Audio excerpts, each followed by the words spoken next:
What's going on, guys? Still here. So today I wanted to take a look at the new ground map, Abandoned Town, as if we don't already have Abandoned Factory. Who knows, maybe we'll have Abandoned Forest next. Because Gaijin's map naming is kind of ass. But yeah, so the new map is definitely giving me like an Eastern European kind of vibe. I believe it even said that in the dev blog. I skimmed over it a little bit when it first came out. But yeah, so I just mainly wanted to talk about map design, of course, with this map in mind. And I mean, I tried playing it with the ZTZ99A, and for some reason, Shadowplay in the dev server. I don't know if I have any clips that'll end up in this video that are weird, but like for some reason, a couple of my clips when I rewatched them were extremely like low res and fuzzy. And only whenever I record or stream the dev server does graphical shit happen that doesn't happen on the live server. So I'm sure something with the game, because it constantly kept turning off anti-aliasing and doing other weird shit. I'm sure that has something to do with it, but hopefully that doesn't persist. But again, it's just kind of weird with the footage sometimes. But I think these clips I'm gonna throw in this video today should be fine. But anyways, so the 99 clips, just I really didn't enjoy the map playing in the 99A. When I was playing it, for some reason it was always Conquest, and then when I swapped to the Merkava it was pretty much always Domination. I think I had one battle, but yeah, so what I wanted to talk about in regards to this map that a couple of the other maps in War Thunder definitely have that I don't really like, although ironically this map on paper I actually found to be quite interesting. However, as it's playing currently on the dev server, keep in mind, as you just saw there, there's a lot of bots involved. It's really hard to judge the map, but from when I was playing in the 99A, it just kind of felt like I was always getting bum rushed, or having to bum rush. It just, I don't know, the map doesn't really flow. It's basically just a smaller Breslau, and I'm not the first person to, make that comparison. But it's just, there's something about the map, and as you see here, that Arietti,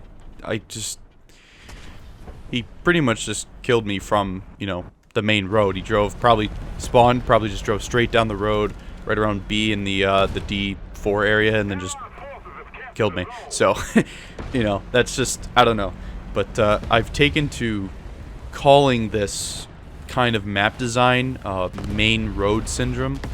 And I feel like this is an issue in a lot of War Thunder's maps that, I don't know if it's just the scale of the warfare, versus something like Battlefield with infantry in it.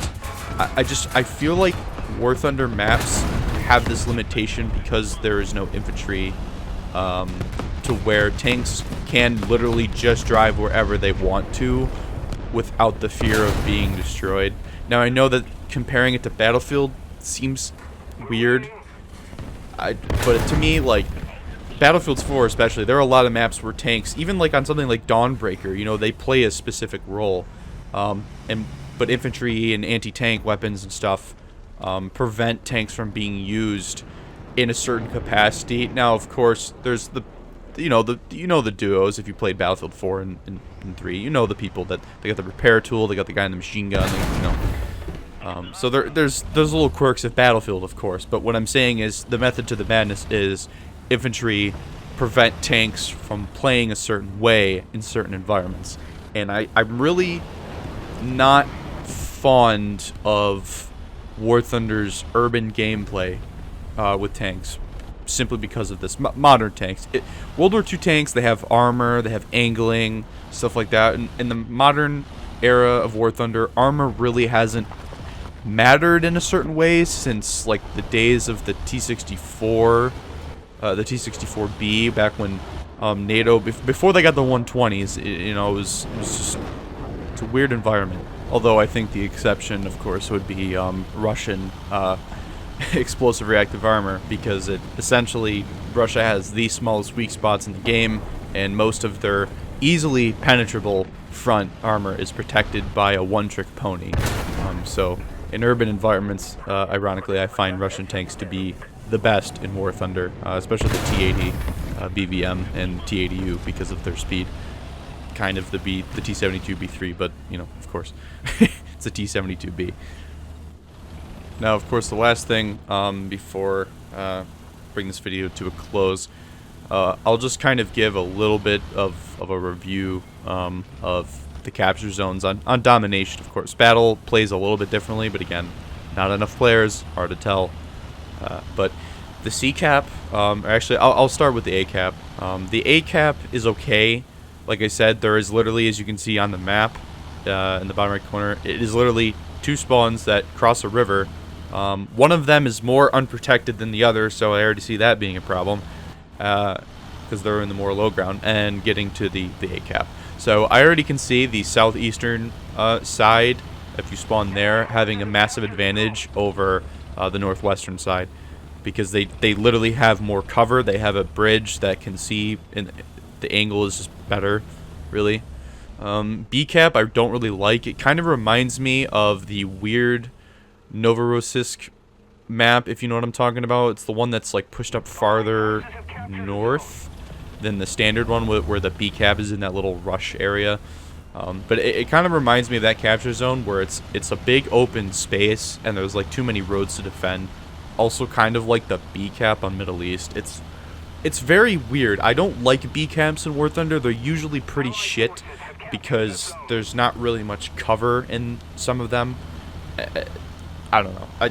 All I know is that I don't like going to the B cap, and I don't know how often I would really decide to go to the B cap when it comes to the live server. Now, the last cap zone, an area of the map I want to talk about is C. I actually flipped the clips around so I could kind of show it along with what I'm talking about. The C cap just, I don't know. You can see where I am right now. I'm sitting in a pocket in the map that's allowed for some reason. It serves no purpose other than when a team caps C, they can just go sit back here and they can camp it, or Sam can go sit in there and they can, you know, you get a pretty good view of what's going on actually from back in this little cubby hole here.